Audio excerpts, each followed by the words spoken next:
Maman, regarde, je suis au sommet de la tour Arasaka. Voici le plus beau mensonge de Cyberpunk Edgerunner.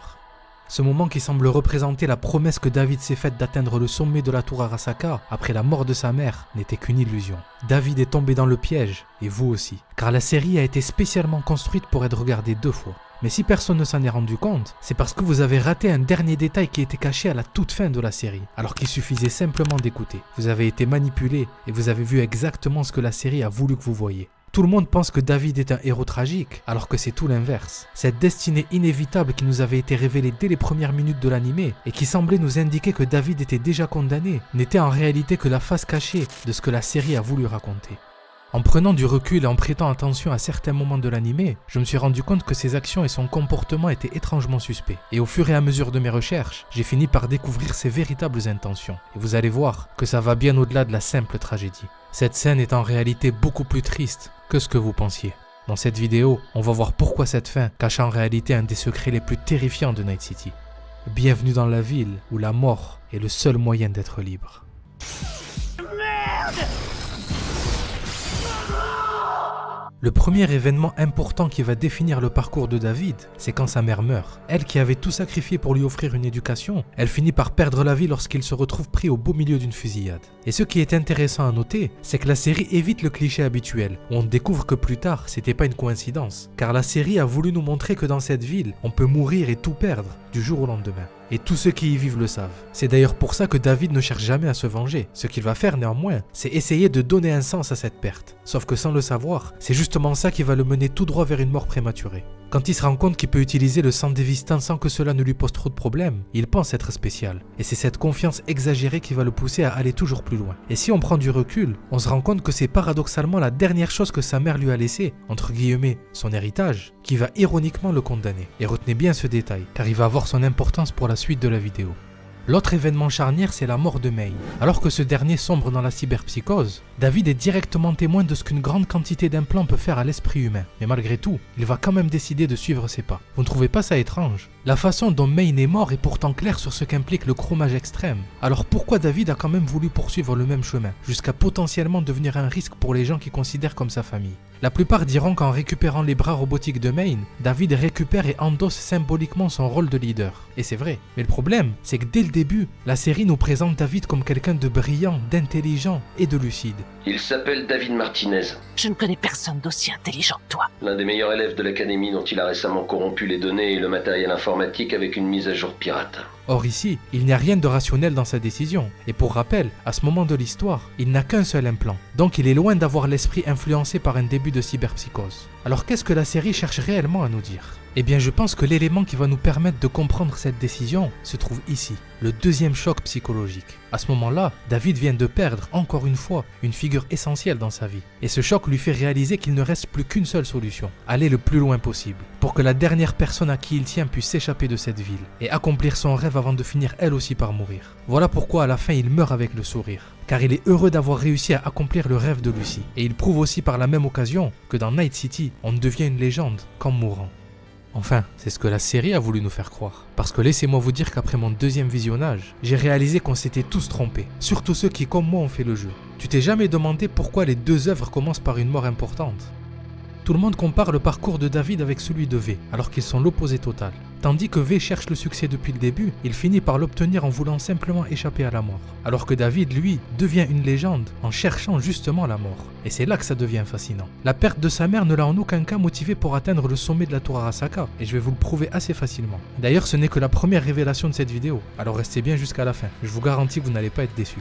Le moment où il a su qu'elle allait atteindre le sommet de la tour, c'était quand il s'est remémoré sa mère. Et s'il n'avait pas emprunté cette même route où justement elle a perdu la vie, ça ne serait jamais arrivé. Voilà pourquoi ça n'a jamais été son véritable objectif. Et tout le monde est tombé dans le piège. D'ailleurs, tout s'imbrique tellement bien qu'on croit que c'est logique. Comme le fait qu'il avait pris avec lui des immunosuppresseurs, qui lui ont justement servi quand il s'est équipé du cybersquelette. Injecte-moi une dose, si tu vois que je pars en vrille.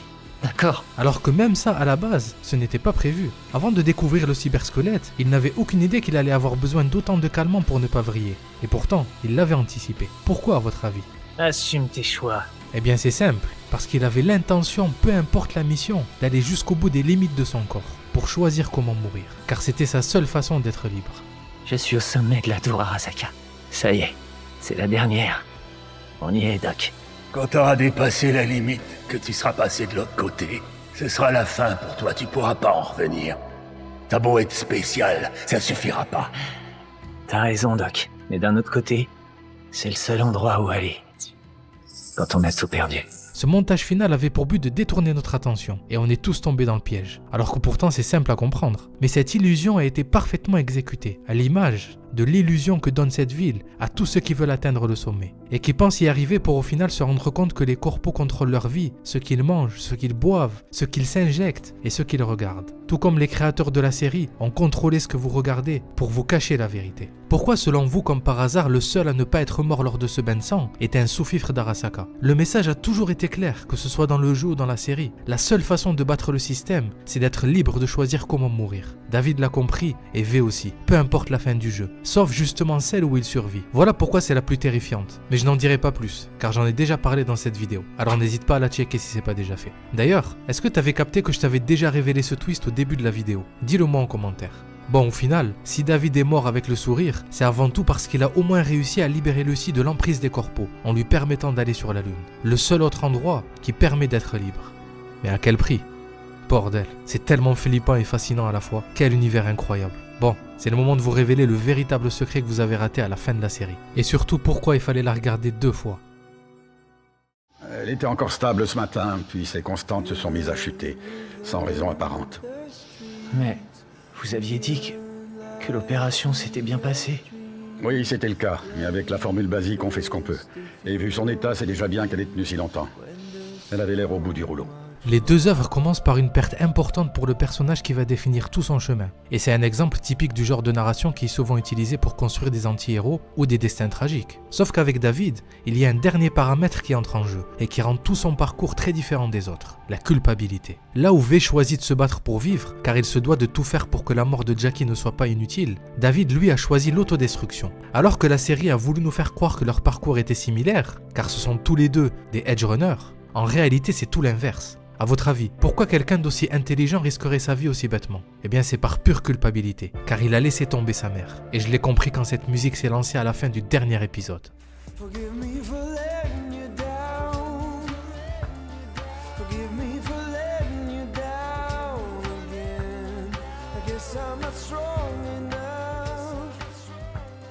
Les paroles en disent tellement long et je vous invite à l'écouter. Vous allez être choqué des paroles après avoir vu la série. Mais en gros ça dit « Pardonne-moi de t'avoir laissé tomber, je pense que je n'étais pas assez fort ». En voyant le générique, on pourrait croire que ces paroles représentent ce que Lucy pense pour David. Sauf que ce n'est pas le cas, car ce qui est encore plus fou, c'est que le titre de cette chanson nous renvoie au tout premier épisode, qui porte exactement le même nom. Et qui est d'ailleurs celui où sa mère meurt, et où il regrette de ne pas l'avoir écouté. Voilà pourquoi une fois qu'on sait ça et qu'on regarde la série une 2e fois, on finit par comprendre les décisions, l'évolution de David et surtout cette fin.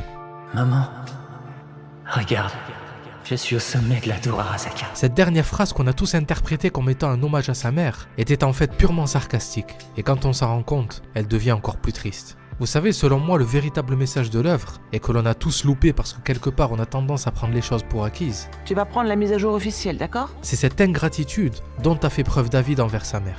Et qui a fini par les condamner tous les deux. S'il l'avait écouté et utilisé un véritable logiciel, il ne se serait pas retrouvé sur cette route. Et quand David l'a compris, c'était malheureusement trop tard. Voilà pourquoi il a choisi l'autodestruction, car la culpabilité l'a envahi. Tous ces sacrifices que sa mère a fait pour lui offrir une éducation, il les a jetés à la poubelle. Le jour où du haut de ses 17 ans, il a décidé de contourner les règles. Même si son intention était honorable, car il savait que sa mère avait pas les moyens, ce n'est pas comme ça qu'il aurait dû faire. Il l'a compris et il s'en est mordu les doigts. Vous savez, quand on est jeune, on se rend pas compte de tout ce que les parents, et encore plus un parent seul, doivent sacrifier pour subvenir à nos besoins. Nous offrir une éducation, des vêtements sur le dos, un toit sur la tête et de la nourriture dans l'assiette. Et c'est que lorsqu'on grandit et qu'on se rend compte de la valeur des choses, ou encore pire, qu'on les perd, qu'on comprend à quel point on leur doit tout et à quel point ils étaient des héros. Alors profitons d'eux tant qu'on le peut, soyons reconnaissants, et si vous ne les avez plus, alors honorez leur mémoire. Et ne faites pas comme David, car il n'y a pas de meilleur moyen de les rendre fiers, si ce n'est aller de l'avant.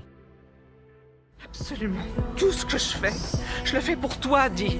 Tu t'en es jamais rendu compte? Tu me brises le cœur, Miro. Maman, J'ai toujours su ce que tu valais. Tu es tellement intelligent et talentueux. Tout ce que je veux, c'est te donner une bonne éducation pour que tu aies une chance dans cette ville. C'est pour ça que je passe ma vie au travail. et que je suis jamais à la maison. S'il te plaît, pleure pas.